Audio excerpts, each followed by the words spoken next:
Hey there, everyone, and welcome back to another tropical weather outlook for August 20th of 2025. So far, we still have a few features. Today, in the West Pacific, is a depression 18W and forecast to become a tropical storm, a disturbance nearby the Philippines. East Pacific is quiet. And so far,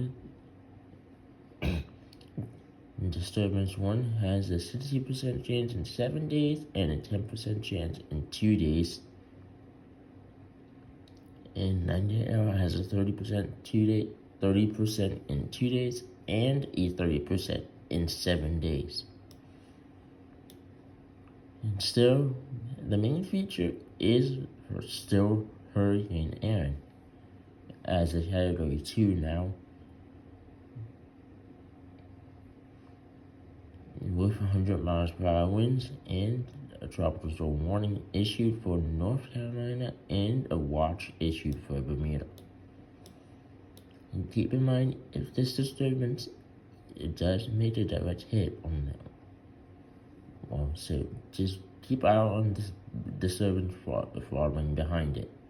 Stay safe and see you in the next one. Oh, and also the closest point is Thursday at 3 p.m. See you in the next one, and stay safe.